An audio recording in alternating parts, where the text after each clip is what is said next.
What is Halloween? Halloween began as a pagan festival for the dying year. As the land would begin to die, brown replaced green, and the leaves began to fall. The name of this festival was called Samhain. Samhain is a Celtic end of the year festival where the ancient pagans would take stock of their supplies and store their crops to prepare for the winter. They believed that the winter represented death, and the season of life met with death on October 31st.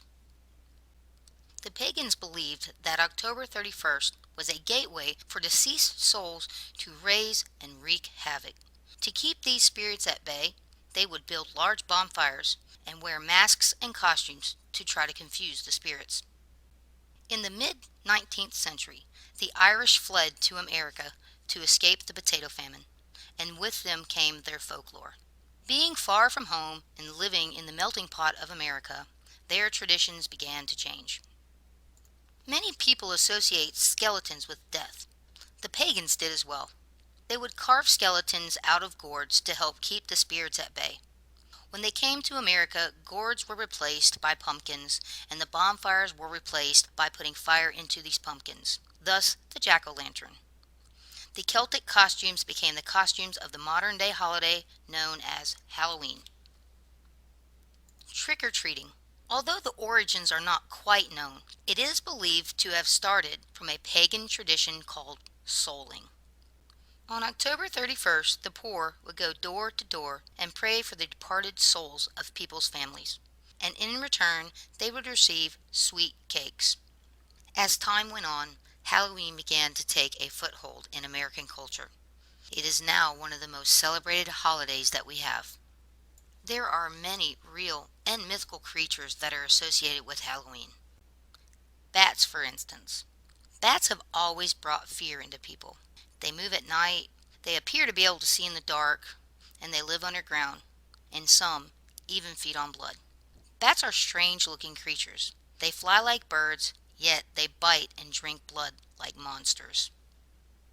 Some people even looked at bats as gods, believing they had special powers. Bat parts were often used for healing, but with the rise of Christianity, healers were seen as heretics, working with Satan.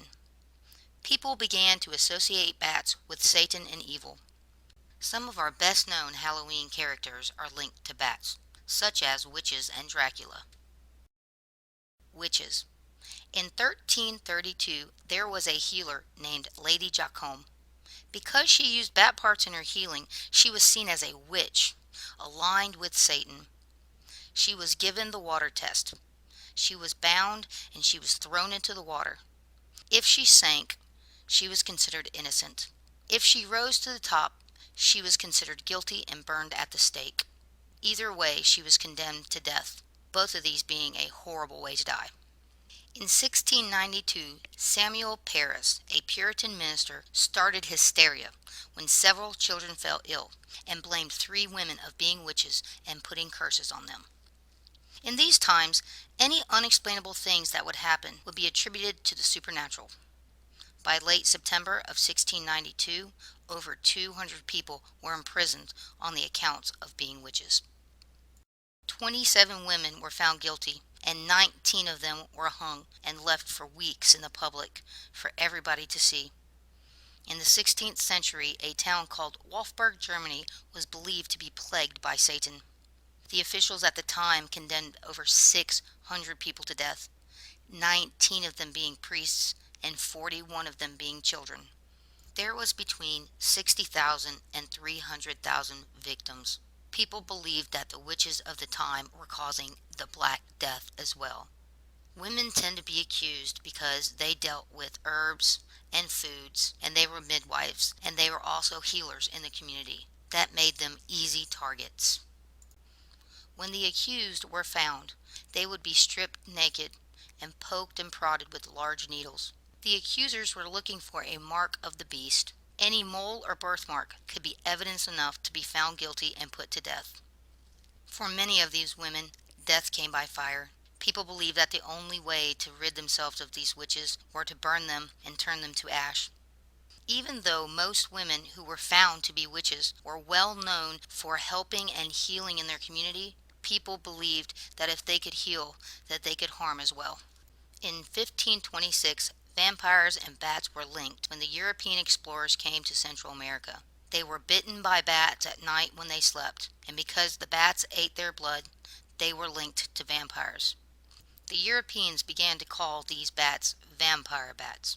When the Europeans returned home with the stories of the bats, mass hysteria began. People started claiming to see vampires, and the hunts began. In 1456, there was a man by the name of Vlad Tepes, now known as Vlad the Impaler. To avenge his brother and father's death, Vlad invited over 500 people to be guests at a dinner party, where later they were slaughtered by being impaled. It is said that he collected their blood in bowls and ate bread with it. This was a horrific crime, even for those times. Later, he was found and he was executed himself. Vlad's father's name was Dracul. Dracula means the son of Dracul. This is where the name Dracula came from, and today, as we all know, it is very popular with our holiday called Halloween. During the 300 years of hysteria over bats and blood-sucking creatures of the night, innocent people began to be accused of being vampires and would be put to death. The people were so afraid that the vampires would come back to life that they would check on them in the coffin. They appeared to be bloated and their lips were red. They thought that they were rising in the middle of the night and feeding on people. People didn't know it back then, but this was all the natural part of the decomposition process. Our body does bloat and sometimes blood pools at the lips. The village people would take stakes and put it through them into the ground in hopes to keep them from getting up and roaming in the night. This is where the saying, "It takes a stake through the heart to kill a vampire," came from. In 1897, Bram Stoker began writing a story about a blood-sucking creature of the night. Bram saw a newspaper article about bats and how they would eat blood. He also read about Vlad the Impaler. He decided to mix science and history, and soon we had one of the most popular horror stories of all time. The name Dracula actually derived from Dracul.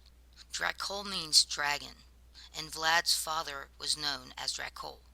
Dracula means the son of the dragon.